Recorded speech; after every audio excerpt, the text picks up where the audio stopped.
I hope all of you are having a nice day, and I'm going to be judging this round. Just before we get started, could both proposition and opposition please tell me what motion they vetoed, as well as what motion we're debating? Both teams vetoed the first motion, and we're debating the third motion. The third motion on production and sell trade of drugs. Yeah. All right, thank you very much. Just give me a second.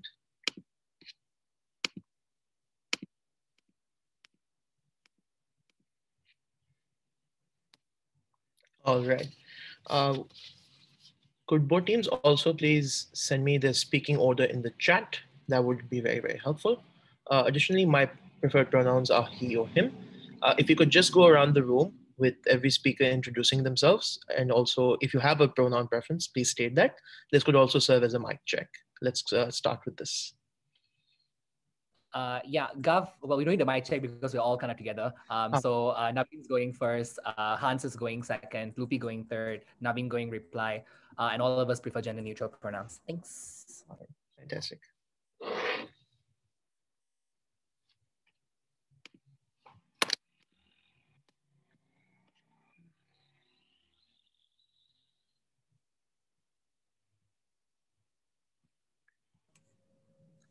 In Team Panda, first I'm going first. Chetu, no preferred pronouns. Going second, Rohan, he, him. Going with Topi, Sam, she, her, they, them, and then Rohan will go reply again. All right, thank you very much for that. Just give me a moment to set up my notes.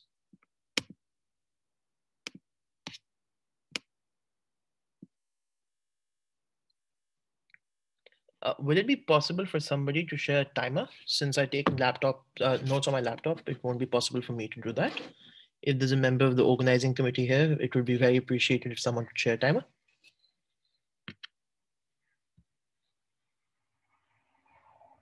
Yeah, just give me a minute. All right, thank you so much. Should I screen share it or just updating it at the chat would do? What the teams would prefer? Would you prefer a timer, or would you prefer them indicating that in the chat?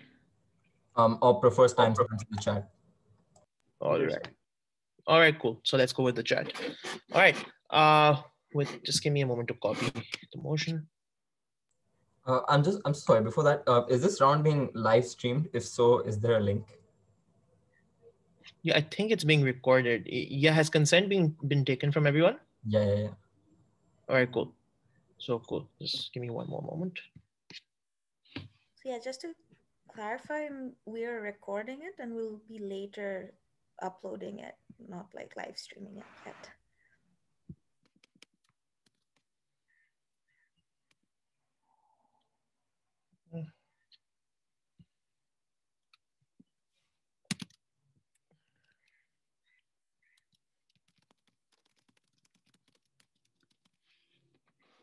Okay, thank you very much. I think let's start. So welcome everyone to round 5 of UADC. Once again, my name is Jami. I'm going to be chairing the round. The motion before the House today is that in areas with significant amount of illegal trade and production of drugs, this House believes that the state should legalize and aggressively produce and sell drugs. I wish both teams the best of luck, and let's hope for a very engaging, good round. Without much further ado, I would like to invite the Honorable Prime Minister to deliver a speech not exceeding 7 minutes in length. I call this House to order. Hear, hear. Please indicate your preference for POIs before you start your speech. Thank you. Hello, am I audible? Yeah, okay. POIs in the chat, I will probably take you around after policy or at around 5 like that. Okay, I'm gonna start my speech in 3, 2, 1.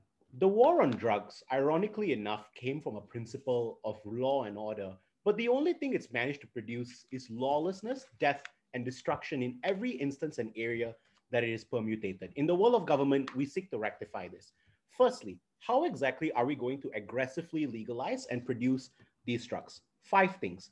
Firstly, there will be an immediate decriminalization of the usage and possession of all forms of drugs. This would also extend to an immediate appeal of all provisions of penal codes or criminal codes that criminalize possession, distribution, and possession. Second, in the interim period when we immediately legalize drugs, we will have an interim period of amnesty. This amnesty period will be such where all individuals who are associated with the drug trade are welcome to interact with the state and apply for legal licenses. In return, we will expunge convictions and also guarantee immunity from prosecution.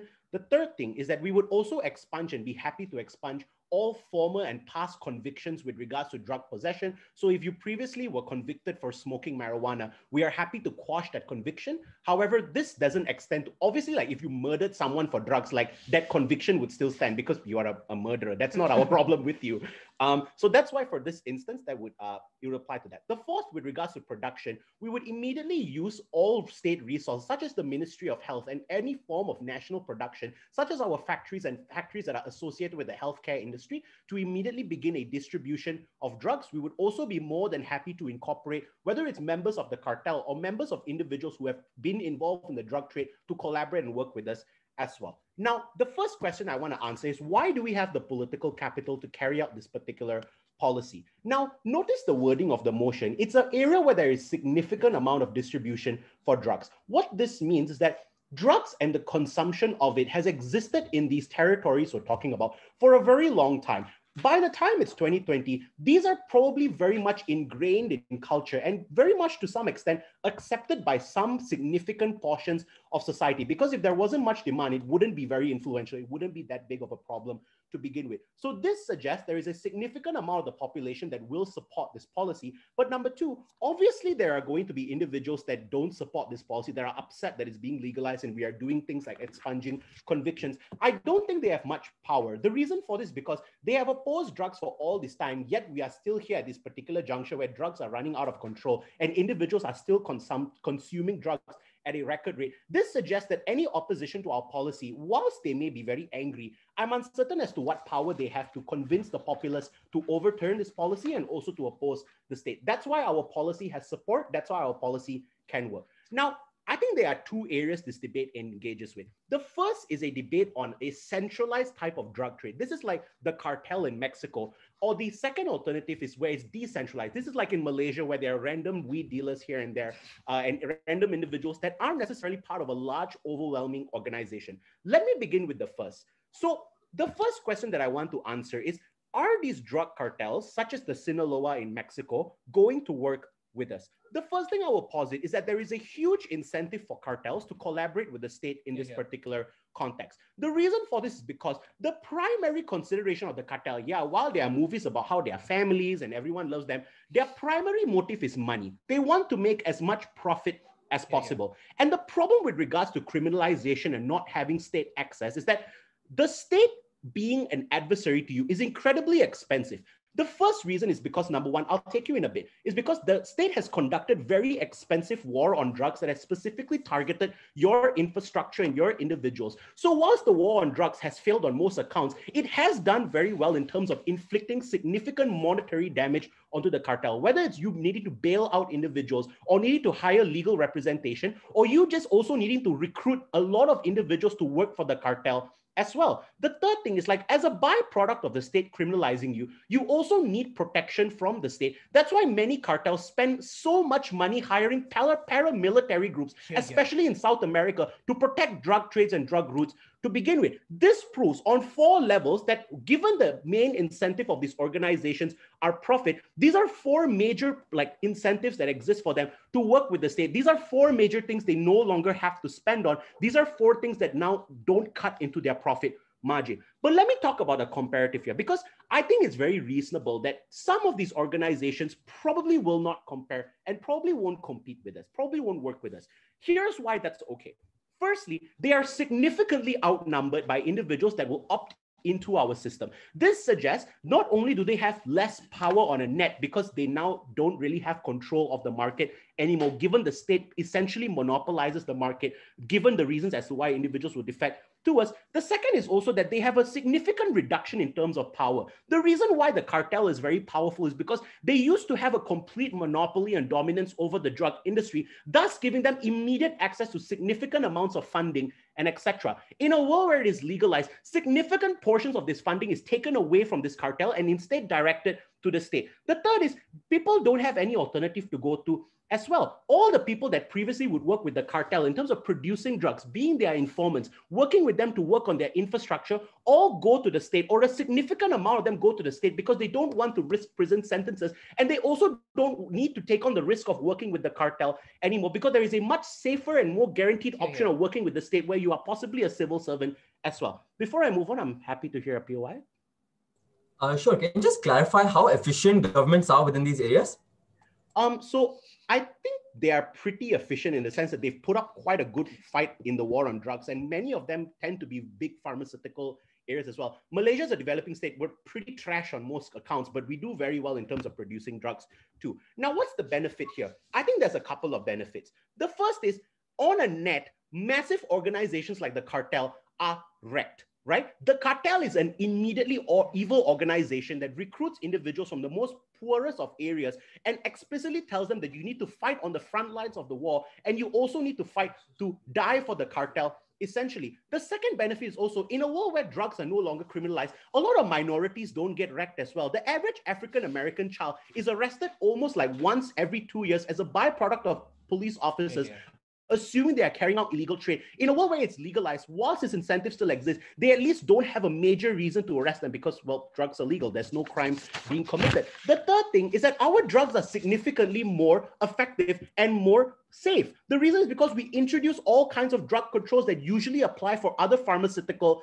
companies. So whilst drugs may exist in the world of op, and like there's an illegal trade for both, ours are significantly safer and significantly cheaper. Thus, less people on the net are placed in harm. For those reasons, we are proud to defend everyone getting high. Thank you very much. Just give me a moment.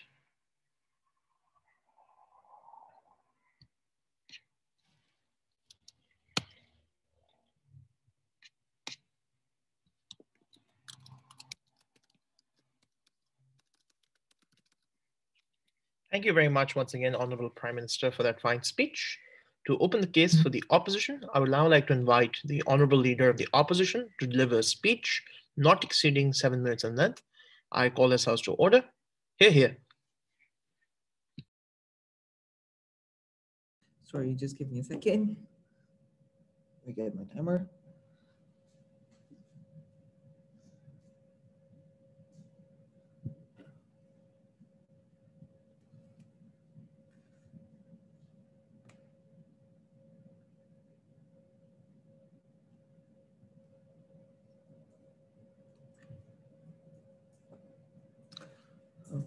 I prefer POIs by the chat. So, okay. 3, 2, 1, go. So first I'm going to just tell you what do we support. I'm going to set up some context. I'm going to tell you how we solve the problem at the root, how we help people at the bottom. And then I'm going to tell you what are the harms of legalizing drugs. So first of all, what do we support?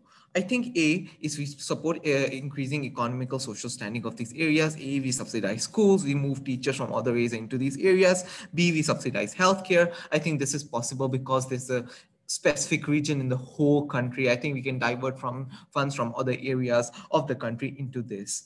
And we can also tax rich people in the country to be able to get the political capital we need. And even if we have to face a fiscal deficit, that's okay, because of the short-term harm we are willing to bite. I think we will also provide these people jobs like sanitation, like cleaning. There's a program in India called Manrega that actively provides poor people jobs. That is something that is possible. Secondly, how we deal with victims of drug abuse and how we deal with violators and criminals. I think we set up rehabilitation shelters for drug addicts. We make sure that they are rehabilitated. B, we fight with people who are at the top. With kingpicks, we fight kingpicks. E, we are people who are actively selling drugs. We make sure that they are also rehabilitated. They are put in prison, but we make sure the prisons are actually rehabilitating them, teaching them why selling drugs are bad, giving those people an education, especially if they're underage, making sure that these people have jobs, and moving these people from selling drugs to getting jobs that we don't necessarily just put them in bad American prisons where their life is horrible. Thirdly, we also get international help. For example, when Venezuela will get help from US, why these countries are incentivized to give these countries help. There exists a direct incentive because these countries want to stop the drug trades into their countries. They want to stop these drug routes because drugs are going into these foreign countries. So they will fund to stop, to fund the war on drugs. Before I move on, any questions on policy? Okay. move on. Yeah, So so at the moment, governments are spending a significant amount of money and their GDP to carry out the war on drugs. Given this, where do you get the money to carry out all of the alternatives you suggested, okay, given you are so dedicating so much funds to fighting drugs? I think I think the areas we are talking about in this specific debate is framed as where there's aggressive drug production already and consumption already happening. I think these areas do not like Malaysia, where governments have failed to regulate drugs because there are weird pimps like uh, dealers that exist in various places. But we are talking about centralized production in one specific area. I think if centralized production in one specific area and everyone knows where the pimps are, where drug production is happening, that means the government is not doing anything. That means that the governments are corrupt because you can smell weed, because you can smell heroin, you know where the production is happening. If you're not actively going there and arresting people or rehabilitating them, that means in status quo the governments are corrupt. So the change in policy that happens from status quo on your side of the house, that you only change on paper from illegal to legal, I think that only change in paper happens, whereas practically in these areas which looks like Punjab but not Malaysia, where centralized production of drugs actually happen, where villages are torn apart from these, I think because the governments are corrupt, that's why drug product is something that is allowed to proliferate. I think now let me give the context of I think we agree there's a lot of violence and crime between different cartels that happen. I've already told you why there's huge corruption in these areas and there's a lot of consumption also. I think these areas are highly minority because minority people are locked out of traditional sources of income. They have to seek through these channels, and how do we help them? And these areas generally have low socioeconomic standards. They don't have healthcare or education. So first of all, why there exists production. Oh, I already did that. So first of all, how do we help break the cycle at the bottom of the hierarchy? How we help people at the bottom? I think people at the bottom are doing this because they do not have any other chance. Teenagers that have nowhere to go, their parents are not able to provide for them. Do not have manual labor jobs. There's bad economy, I think, and the government is corrupt and they are okay with them selling drugs. There are minorities that do not have traditional sources of income. How do we help them? I think we are able to get these teenagers into the system, provide them rehabilitation. We're able to subsidize education for them, and they do not have to do these jobs. We're able to give single parents jobs so that they can provide them children. We are able to subsidize education for them, hence they don't have to continue to sell drugs. Secondly, we are able to send them into rehabilitation centers and pay them to come into rehabilitation centers. We'll be paying them to make sure that they get all of these basic amenities, so they don't have to go through these ways of selling drugs to be able to sustain themselves. Why these people will be willing to accept help? A, we will force them to. B, because they want to escape this life of perpetual poverty where there's no way out. The only way to live for them is by selling drugs, because nothing changes in status quo, because they do not get proper education and healthcare. Though this creates a perpetual cycle where they continue to have low socioeconomic standing in society. I think what's the impact of that? I think at the root, when people get these alternative opportunities, they don't have anyone the people at the top do not have anyone to work for. Then the trades die. Then the people who are at the top cannot let the trade work, because people at the bottom have gotten now alternative opportunities. Hence, the drug cartels go out of business because people at the bottom are now working for them. We solve the problem at the root by giving these people alternative opportunities. So secondly, the harms that comes from legalizing. I think problem is that now they are going to directly collude with these cartels. So what is the problem? Now the state is actually going to get tax revenue from producing these drugs. That means they have an active incentive in promoting people to consume drugs. You will literally advertise these drugs. You will tell people to have these drugs. You will want to have more people to be addicts, because if more people are addicts, then more people are going to consume drugs, and that's going to benefit you as a state, because this will get you tax revenue. Why is that bad? That means that you have less incentive to give these people healthcare or subsidies and on other kinds of things, because you want this tax revenue that comes up. That means that people are still locked up into these areas now. Before they were working for illegal cartels, now they are working for the state, selling drugs with no way out, and you have a bunch of people who are high and are not able to be productive and do jobs. If I'm stoned, I'm probably not able to study or do any kind of other job if I'm addicted to drugs. I think another impact that comes is, I think there's international standing that is that is bad. I think when people actively see that these countries, these governments, our state is actively supporting the production of drugs that are literally coming into my countries, this means that they're going to face international scrutiny. They are going to face they are going to place diplomatic tensions and boycotts. That's why India literally hates Pakistan for sending drugs into Punjab. That's why diplomatic tensions are created. Never been prouder to propose.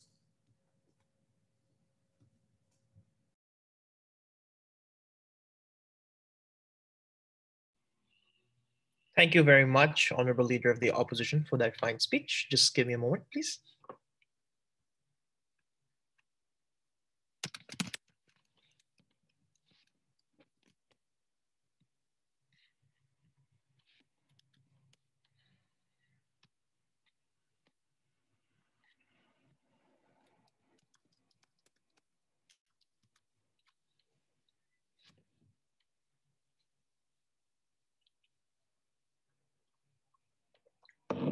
Once again, I would like to thank the Honorable Leader of the Opposition for a fine speech.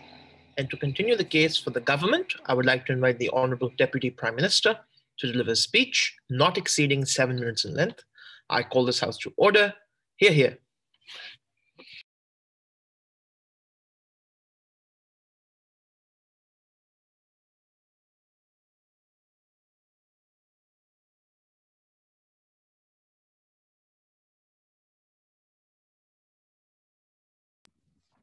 Besides setting up my timer.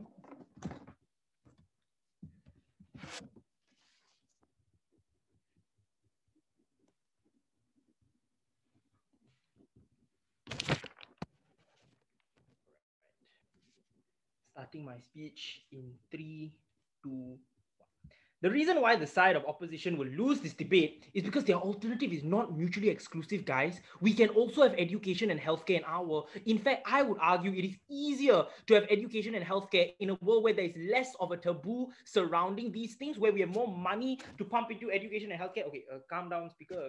No need to react. Don't worry. You try and respond later. I don't think you can. All right. So 2 questions are answered. Firstly, why is their alternative happens better under our world? Secondly, where can states combat drugs better when it's illegal or legal? Firstly, I just want to shit on their alternative. Their alternative is that we will have education and healthcare instead. All these things are far easier in our world for 4 structural reasons. One, in our world, individuals that are currently in these drug cartels have better alternatives. These are often individuals that don't have proper education. As the speaker before me says, the only thing they have known how to do all their life is how to sell drugs and the certain intricacies of the drug trade. In our world, when we give them jobs related to drugs, whether in terms of research, whether in terms of being able to sell these drugs, this is access to jobs that only they have expertise for, and they are more able to opt out of it, the point in which they know there is a surefire alternative. The second reason why they are more likely to defect in our world is the reason that Navin gives you, that even if this job with the state may not be as lucrative, it is safer, it is easier to access, you're more likely to be able to get pensions, you don't have to live your life being afraid of someone from the rival drug cartel pulling a gun and shooting at you. The point I'm trying to make is a world where we give these individuals in drug cartels and a viable alternative economically is a world where we are more able to get them to opt out of that organization and to opt into our educational systems, opt into our therapy systems, etc., etc. Secondly, just the discourse surrounding drugs and treatment of drugs is a lot better in our world. I think often, for example, in a lot of countries, therapists are forced to report whenever someone tells them of a crime. A world where we illegalize it, where we legalize it, means that we are more able to seek treatment for these things. We are able to access government facilities. Number one, people are more willing to go to these government facilities to begin with, because they know, because currently in status quo, in order to access this treatment, they first have to admit that they committed a crime, and they're often very scared to do that because they don't want to go to prison. But secondly, just in terms of the conversation surrounding drugs, it becomes a lot easier to talk about why I'm addicted, how I want to get over my addiction in the open, because I don't constantly have to fear being put in prison. These conversations allow individuals to better opt out of drugs and thus consume less drugs on a net. Thirdly, just when this sounds so obvious, but like when states create a drug industry with a lot of inelastic demand, they are likely to earn a lot more money, and this added revenue can then be funneled into healthcare and education. I have no idea how they are going to fund all these alternatives, especially considering the context that the speaker before me gives you, that the war on drugs is so expensive. You constantly have to hire, pay policemen a lot. You constantly have to hire legal representation. All these things are very high cost for the state to run. I think a world where they are gaining money instead of losing money is a world where they are better able to invest in state infrastructure and give us the efficiency of production that the speaker before me contested in a POI, but also to provide better healthcare, better education for these individuals in order to get all the benefits that the speaker before me wants. Lastly, it's just a lot easier for cartels to force you to stay in those cartels in the world of opposition, because for all the reasons Navin gives you, that cartels are very powerful because they are so insular, that cartels are able to shoot you, etc., etc. In a world where they have this alternative, it's easier for us to opt out of it. Cartels can no longer force you to stay in them. No, the nuance here is that in a world where they are so greatly weakened, their power to keep you in these cartels are far lesser. You are less afraid of them. You're more able to opt out at that point when you know the threat to your life is less, because they are less powerful for all the reasons Navin gives you. Before I move on, I'll take a POI from Op. So your continuous characterization is that these cartels have been fought and shit on by the government, and now they suddenly say, Kumbaya, let's join the government, right? Oh, okay, so number one, Navin gave you so many reasons why they are likely to join the government, and they are likely to join the government because it's easier to transport goods in a world where things are legal. It is very expensive in status quo to take measures to avoid the state, through bailouts, through fighting litigation, to hiring paramilitary groups. It is a lot easier for individuals to now, for cartels to now become legal. But more importantly, even if they don't become legal, note the weighing in this debate. The fact that they are severely weakened, and we tell you they'll be severely weakened. Number one, expensive. Number two, the transport goods. But number three, I like to add something cool, that often drugs are a very intricate organization. You need a lot of individuals in different places. If one person defects, and we've given you enough analysis to suggest one or two people at least will defect, the organization entirely will crumble. That means drug companies cannot afford this. They cannot afford to do this. Secondly, it's just the state is a much larger organization. They are more able to mass produce drugs at a cheaper price. And thus cartels' revenue is likely to be severely decreased. Thus, their ability to fight the state is also severely decreased. The point we are trying to make is, one, if cartels retaliate, it's a lot easier to fight this war. And the point in which it's easier to fight this war is going to lead to less deaths, etc., etc. But secondly, even if this happens, we rather a war between the state and one big cartel versus many splintered cartels. And the reason for that is it's a lot easier. It's a lot easier to hold accountable by courts. It is a lot more predictable, right? Because we're able to know exactly where they're likely to go, as compared to a lot of these splinters where their movements are unpredictable. We don't know anything about them, right? The next level to this is that we are likely to gain more information in our, because when these individuals defect, when they feel as if they are less under threat by the cartel and the state can protect them, they are more likely to share information with the state. And when they share information with the state, we are more able to then pinpoint certain parts of this drug operation and then take it down. For all these reasons, we think even if they fight back far, like they can't fight back as much as they can in your world currently. Lastly, just very quickly, can states combat drugs when you illegalize it in their world? The answer is no. Number one, because of the motion fiat, there's currently a significant amount which suggests that it's very hard for the state to combat it status quo. But secondly, when it's illegal, things are very insular, right? There, like a lot of information is passed by conversations that states don't have access to and so on. So it's just very hard to combat. And thirdly, we already told you that people are just intrinsically scared to cooperate with the state at the moment because they're dependent on the jobs that the cartel gives them, scared of the things that the cartel might do to them. At the very least, when it's legal, it means they can now access therapy better. The cartel has a weakened ability to hurt them, and they can legally slowly seek treatment for their drug addiction and thus be weaned off the drug trade by and large. Even if you don't believe any of this, note Navin tells you that drugs become far safer. There's a lot less violence. Even if we lose everything else, it means less people die because drugs are more safe, more accountable, and there's likely to be less violence, the point at which we weaken the ability for cartels to perpetrate violence. For all these reasons, Gov takes this debate. Thank you. Thank you very much. Just please give me a moment.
Thank you very much.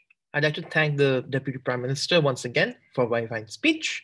And to continue the case for the opposition, I would now like to invite the Honorable Deputy Leader of the Opposition to deliver a speech not exceeding 7 minutes in length. I call this House to order. Hear, hear.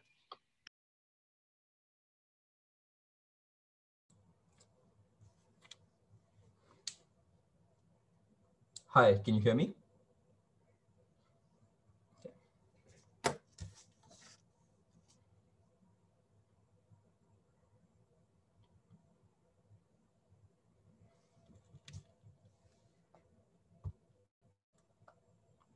Starting in 3, 2, 1.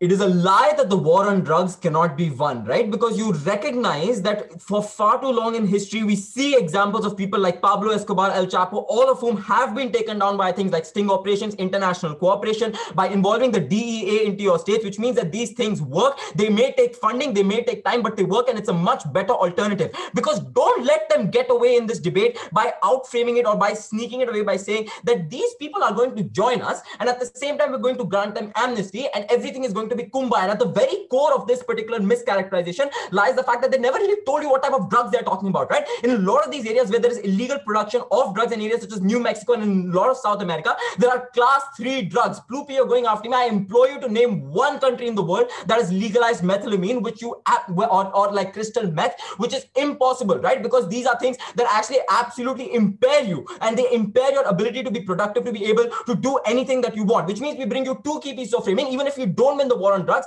in our world, we keep these cartels on their toes. So we are an absolute pain in their ass all the time. And secondly, and more importantly, we absolutely ensure that we keep these drugs expensive, right? We're not going to let them get away with saying that you want to like let people trade in the ways that they want, and that you let people like sort of just like join these sorts of things. And this is where I move into rebuttals, right? My first thing is on policy. They say that you will grant them amnesty, right? And this is beautiful because Hans tells you that these people are intrinsically scared within status quo to go to these governments right now. But he never tells you the reason they're scared, right? The reason they're scared is because these cartels or a lot of these drug organizations intrinsically hate these governmental systems that have for far too long done things like actually inflict violence upon them via these particular violent operations, which they have to counteract using these paramilitary groups, right? Which means that they're actively opposed to these governments in and of itself. In your world, suddenly when you grant amnesty, you would let people suddenly join, and the kingpins who are going to be hurt the most by your state aggressively subsidizing drugs and ensuring that they are lowering the market prices so that these kingpins who care about money, apparently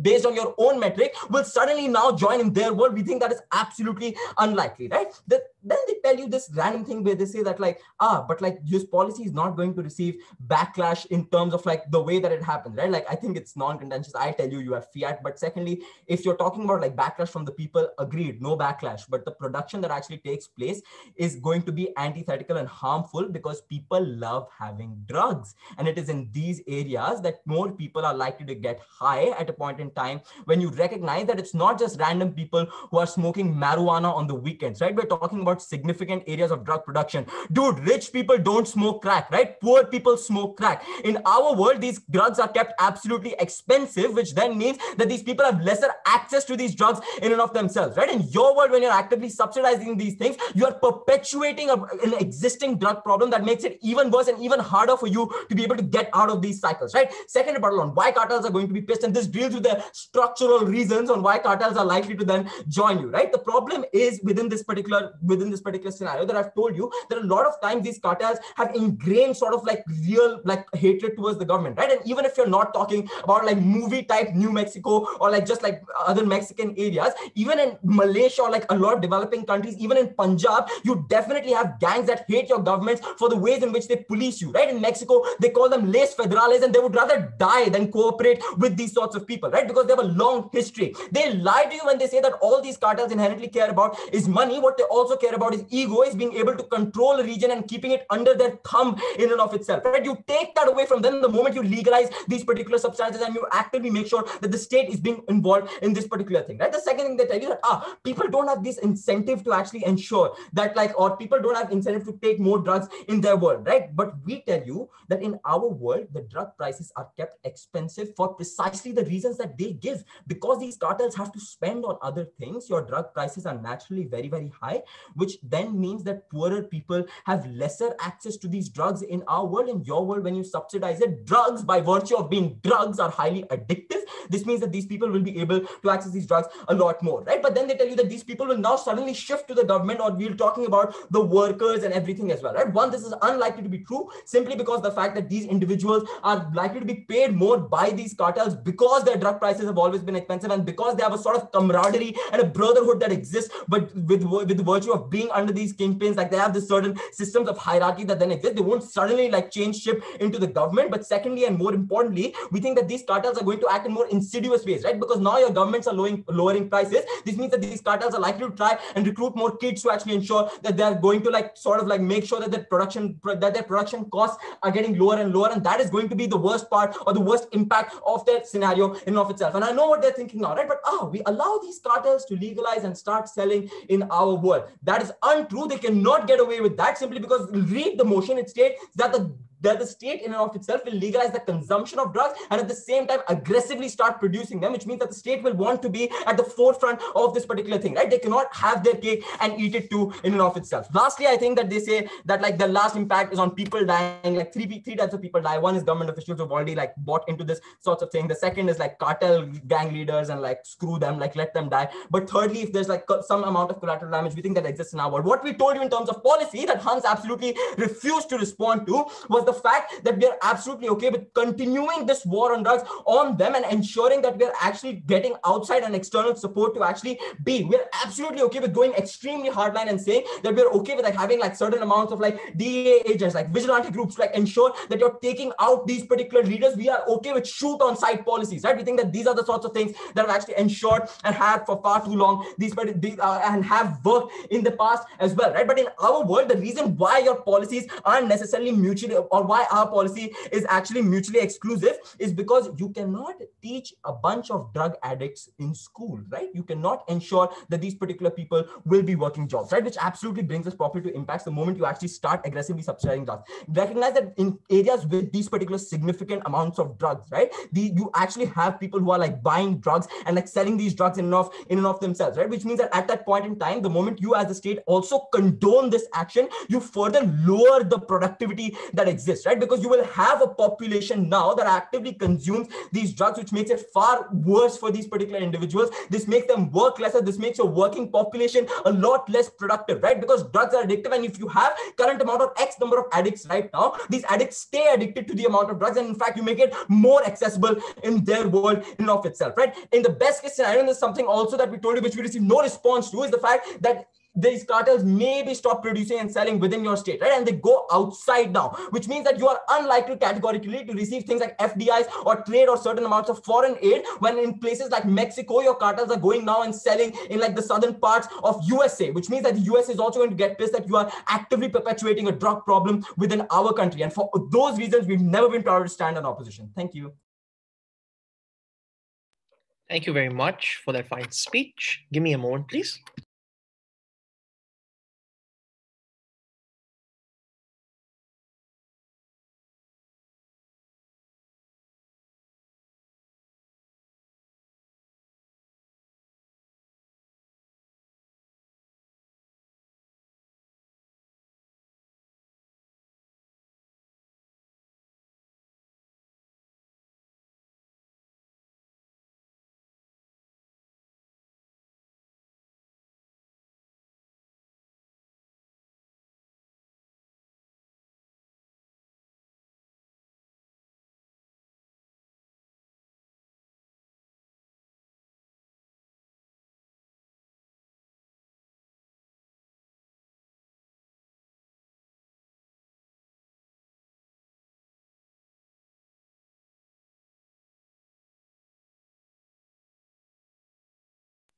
Once again, I would now like to thank the Honorable Deputy Leader of the Opposition for a fine speech. And to wrap up the substantive for the proposition, I would like to invite the Honorable Government Whip to deliver a speech not exceeding 7 minutes in length. I call this House to order. Hear, hear.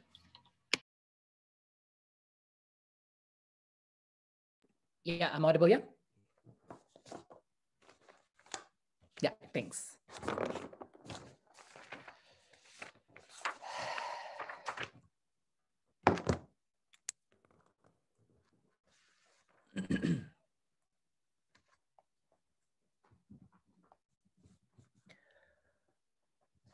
At this juncture of the debate, I still don't know what the opposition team has done to suggest why the war of drugs has been great. The extent they have gone is just to suggest that, there's no state that Plupi can name that has legalized a particular drug, that like methamphetamine, and therefore war on drugs has been successful. Like Portugal legalized cocaine, Mexico literally is in talks to legalize marijuana and cocaine as well. All of this suggests that states that are currently ridden with the war on drugs that has failed are now pushed to the corner where they're even considering that, the war on drugs has literally failed and we have no options to entertain other than legalization. There you go. Those are your examples to flip the comparative. I have one broad question that I'm going to answer in my speech: why the war on drugs have been a monumental failure, and why this policy is literally the only way to deal with the gridlock that states are currently in right now between cartels and a future that is incredibly freaking bleak. But before that, two issues of peripheries that doesn't fit into my issue. The first thing with regards to the weird angle that comes out from the opposition about how it's bad to take drugs, kid, and we ought to keep drugs expensive. The first thing I will say about this argument is patently uncomparative. And the reason is because you literally also have cocaine under your world. You literally also have cartels literally running organizations that provide people cheap access to drugs under your world. I'm uncertain why those drugs are going to be expensive if they have a complete monopoly over the drug production facilities under your world, given that we have the fiat that there's huge amounts of swathes of production facilities that are illegal in these regions. This suggests that you would have things for example, drugs rife in your corners. Obviously, this is also what you can see in states like Mexico as well. But also, I would suggest and posit that in a world where you have legal systems that literally produce drugs that are safer, you don't have things for example, crack cocaine, and you literally sell people cocaine of actual quality without necessarily coming with the things that literally can just put you into lockjaw and fits and seizures and you die within 5 minutes. You also don't have things for example, fentanyl-laced acid or horrible compounds that are mixed together in order to make things cheaper as well, which we argue are structural wins that we can have under our when your state systems that literally conduct these things. But the second thing is also, and I think the most obvious response is okay, if people want to take drugs, why are we stopping people from taking drugs? If life is absolutely horrible for this person and there's no other alternative for them to be productive, given that these are minorities that are stuck in extremely ridden and broken states, well, we are happy to err on the side of the worst case. They want to take drugs, let them come and take drugs, let them have access to rehabilitation services under state should they need it. If they don't need it, they can take them in a far better manner under our world. We argue to the comparative still flips in our favor. But the last thing I would say also is we also have things like rehabilitation facilities under our state. Drugs don't necessarily come free as well. We have a significant or at least a fair amount of inhibitive costs for people who are poorer from taking drugs as well. But I think that's not necessarily a benefit that we want under our world. I'm just trying to say that cost is still a barrier if you want to take drugs under our world as well. I don't know why it's significantly worse off. The last thing I want to talk about is the cost apparently to productivity to the average person under our world. The first thing I want to draw is just a contextual clarification where this debate functions. Oftentimes your states are incredibly forlorn, don't have enough resources because of the amount of resources they waste on the war on drugs, which is why when you look at Mexico, there's barely enough money for them to fight things for example, an educational fight to prop up education systems or healthcare systems to become better, because they are wasting so much money in trying to funnel more money to outcompete the amount of briberies and the type of operations that these drug cartels constantly have. We argue to you under our world, at the very least, when you're no longer in an antagonistic position towards these drug cartels, is a world where you have some ability of returns, A, from the drug industry that you create, or B, also from less sting and counter operations against drug cartels to funnel things for example, making society better, creating better safety nets for the poor, and allowing people to access better jobs, on top of the fact that we literally create a drug industry under our world, which has things for example, research jobs in drug production facilities. You can literally become a person who works in the dispensary of drug facilities. You have transferable skills that if you worked in a cartel before and sold drugs, those things literally are valuable skills that we are appreciating, because you can advise people on horrible things or on the pros and cons of taking drugs under our world as well. So we think the productivity angle isn't necessarily something that's mutually exclusive in the world of opposition.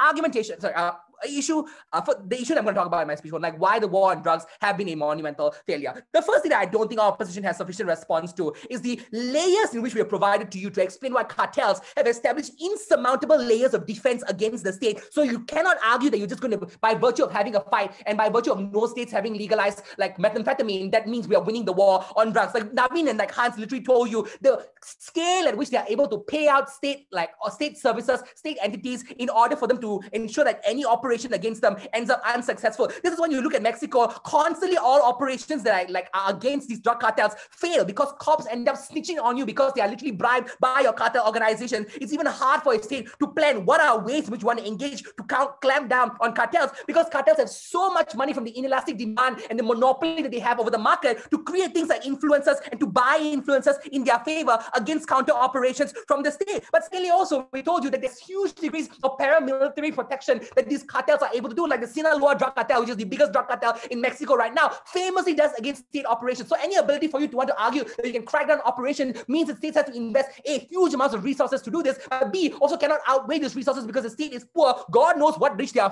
taxing from under our, and why they have the political capital for them to do these things. For all these reasons, we argue to you, these layers of protection means that they have huge degrees of control in trafficking people across borders, huge degree of ability to buy out border control. I'm uncertain as to why, given all these layers of characterization and incentives, why they have the ability to beat cartels. But the second thing, the lack of legality towards these, the lack of legality right now constantly gives power to cartels, right? Because they are able to do, number one, because of the inelastic demand, they have direct monopoly over all drug production. This means that at the very least in the hour, we have some ability to take away those profits in the hour. People are more likely to defect away from them and opt into state organizational and state structures to provide them the same degree of economic profitability from engaging in these drug production or drug facilitation processes. But secondly, also, that the recruitment power of drug cartels are able to have right now is significantly lesser when the state is no longer your direct adversary, because we think now no longer drug cartels can tell you the state hates you, you have no other opportunity in your life, there's nothing else that you can do with these particular sets of skills that you have been thrown into drug, therefore you come and work for us.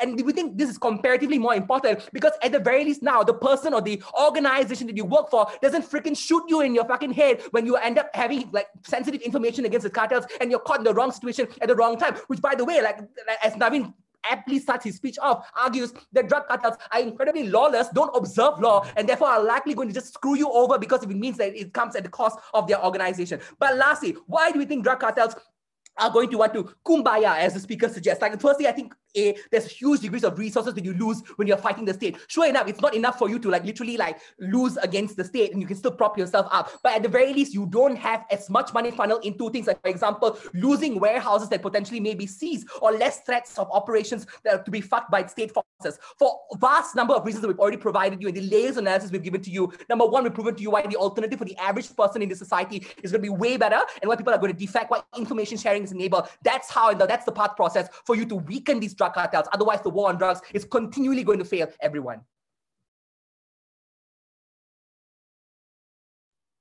Thank you very much for that very fine speech. Just give me a moment, please.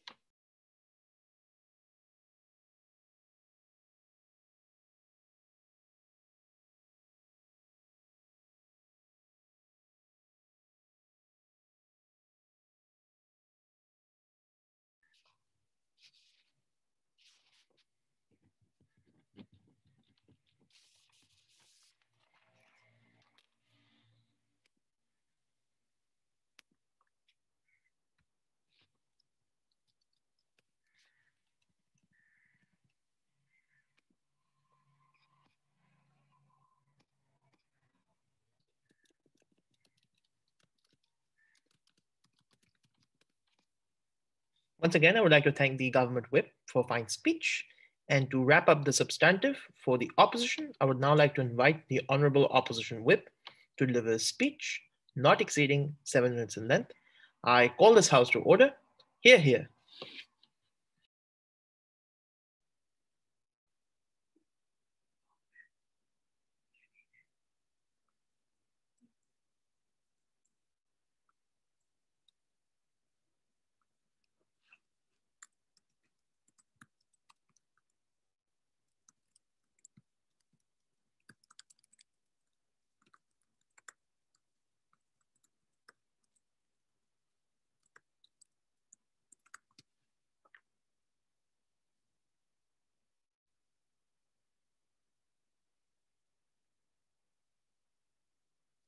Okay, I'll take POIs through the chat.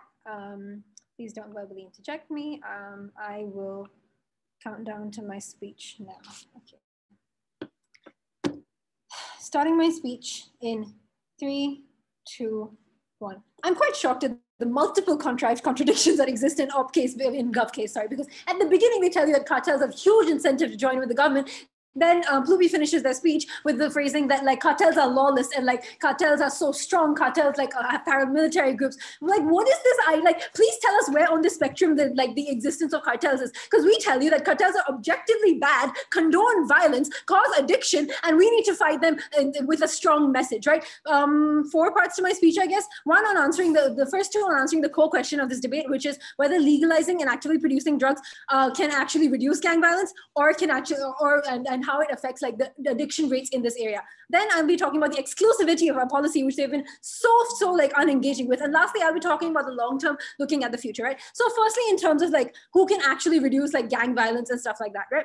It's recognized that like in terms of gang violence, they say that they want to create a nationalized drug industry, right? So the person who works in like a distribution factory can now work in a dispensary. Multiple responses to this. Firstly, if you have a transferable skill as a person who works in a junkie, then you're probably also like a junkie, and do you really want to condone like junkies working in your government? Second level response, if you acknowledge that there is bad governance in these areas, then you cannot know what criminal activity this person has committed. Do you really want to state sanction the criminal activity of these people into your government, right? Do you really like? We think that like it's objectively bad to legitimize like the people who work in cartels and the illegal shit that they have done, because you don't know if they murder someone, and you don't know if they like put someone in a vat of like HCl or hydrochloric acid and like literally boil them up, because these are things that bad governance has meant you cannot control. So when these become the people who work for you, how do you know that the extent they go to when they like want to sell your cheap product is not the like a ridiculous extent of them murdering people? If Plupi can come up to you and tell you that these people have insurmountable layers of state collusion and essentially they control the state in the area because there are so many people on the inside, then surely on your side that is also a problem. Then they will control the operation of the state, right? It's not the state controlling them, but them controlling the state, and they control how the drugs are produced in that area.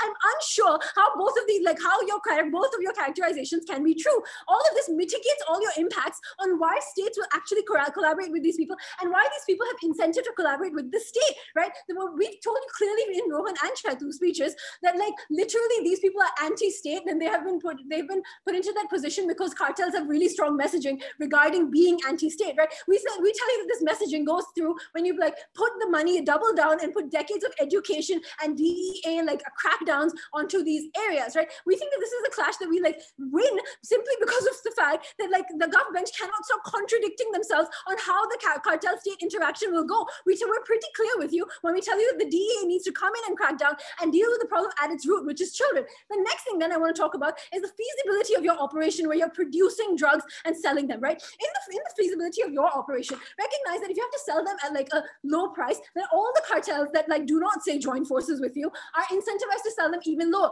This leads to the exploitation of human labor in these cartels because they want to sell it at lower prices. You as the government could probably afford to lose some money, but them as the cartels will literally exploit child labor and the current workers, because recognize that the kingpins of these cartels are willing to do anything to stay in power. They are irrational actors, and like so the ones that come into your government are irrational actors. The ones that stay out will be willing to actually literally like not pay people anything, kidnap them to sell their drugs, and you will probably increase violence in that scenario. I'm unsure as to what like I'm unsure as to like in which of these scenarios the government can actually have any power or deal with the fact that these cartels will probably increase the level of violence. I'm going to now move on to my second clash on addiction, right? Recognize that the good thing about drugs today is that they are addictive, right? Which means they have inelastic demand. When they have inelastic demand, cartels can choose to price them at like different levels. Usually the competition and the gang violence erupts when they choose to price them below a certain price ceiling, price floor that they'll accept, right? Price ceiling that they set, right? So then when you as the government are providing medical grade meth, heroin, and fentanyl to your public, what it means is that people are far more likely to get addicted faster to medical grade meth, fentanyl, and heroin.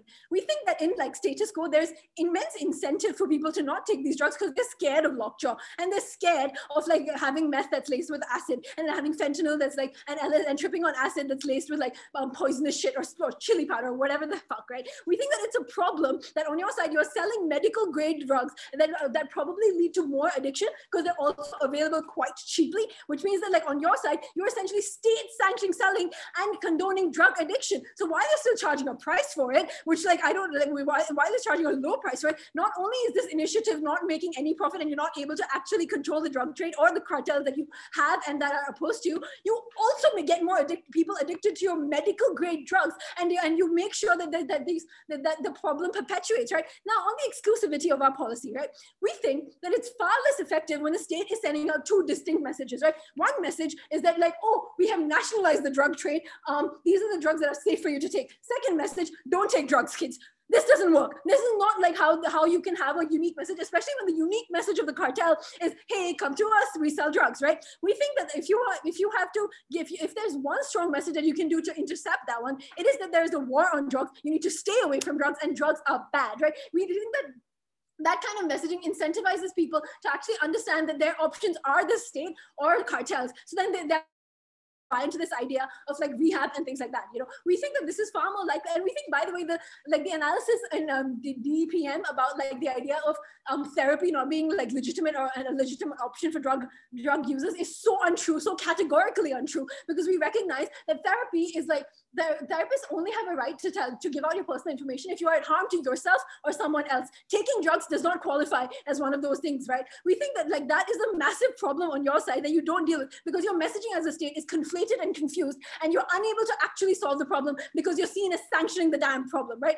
Now on the long term, I'm going to do a bit to explain what to ask the government what their long game is here, right? Because our long game here is to reduce addiction rates and to reduce cartel violence by taking out taking out the top like kingpins, and by making sure that the access to drugs remains limited and difficult, right? On your side, when drugs are freely produced, on the long term, how do you reduce addiction? Since they're so easy to access as well, since you can just buy them off the state, you probably have more people get addicted for longer periods of time. We think this is an objectively worse harm that you need to deal with on Gov that you haven't. You've been so unengaging with all these characterizations that we bring to you in order to explain to you that the state's messaging is the most important thing that is going to allow the war on drugs to succeed, as it has in countries that have actually had illegal drugs. We are so proud to propose.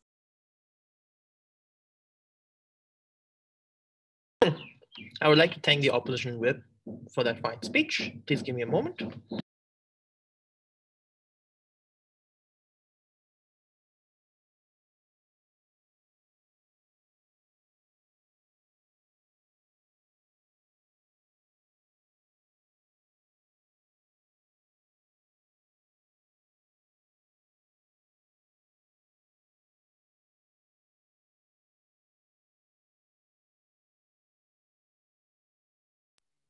Once again, I would like to thank the opposition whip for a fine speech. And to close the case for the opposition, I would now like to invite the Honorable Opposition Reply Speaker to deliver a speech not exceeding 4 minutes in length. I call this House to order. Hear, hear. Hi, am I audible and clear? Yeah, sure, just give me a second.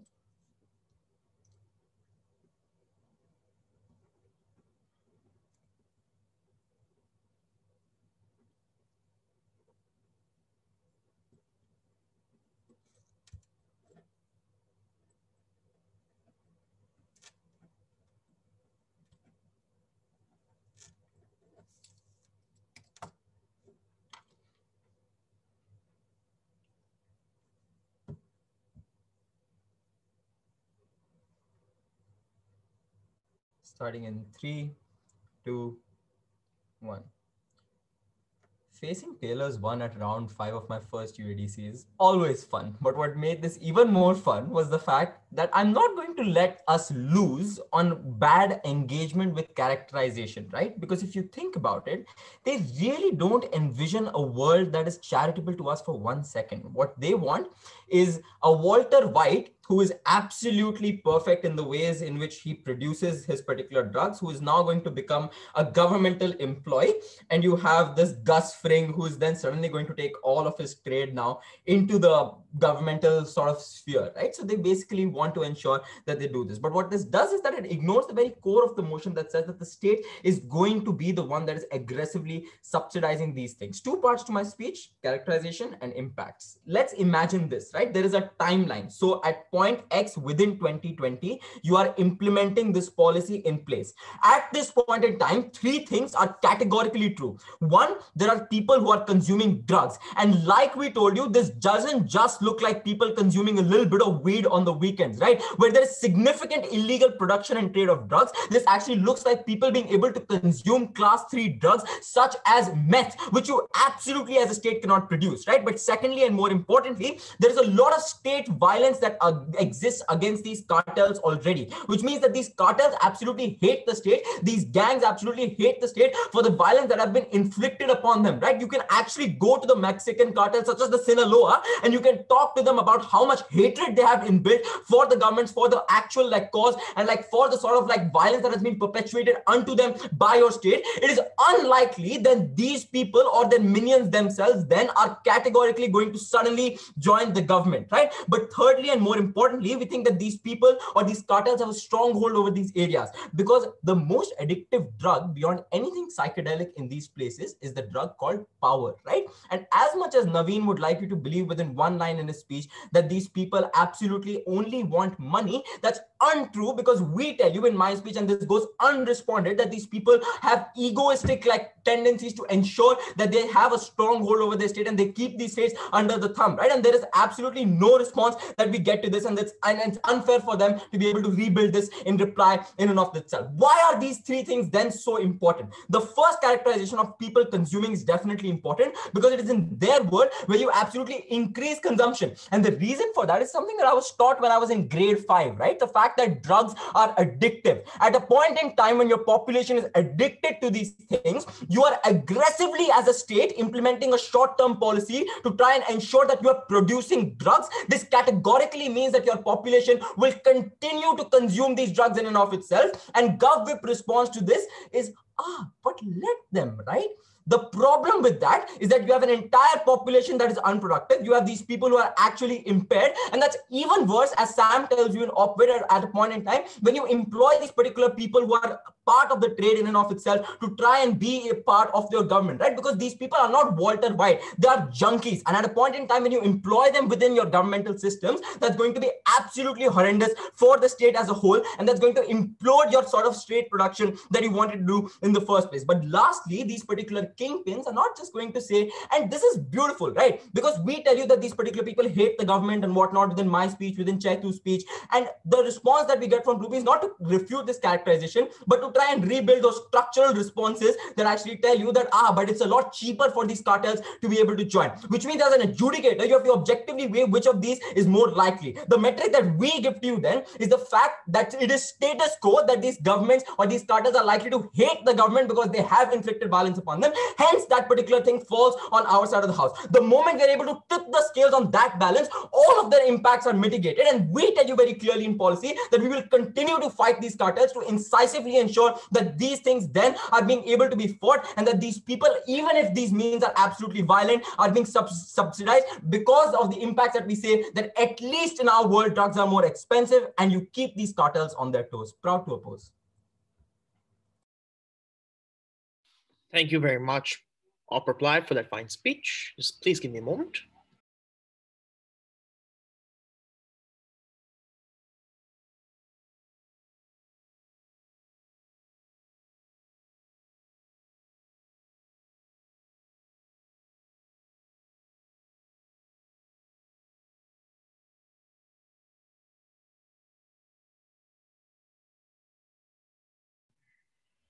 With that, I would like to thank the opposition reply speaker once again for a fine speech.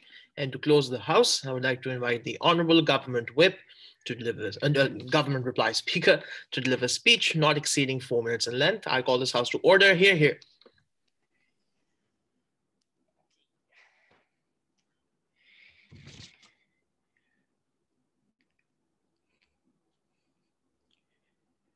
The opposition whip says that we need to take a strong message against the cartels. What that message is going to do? Jack shit.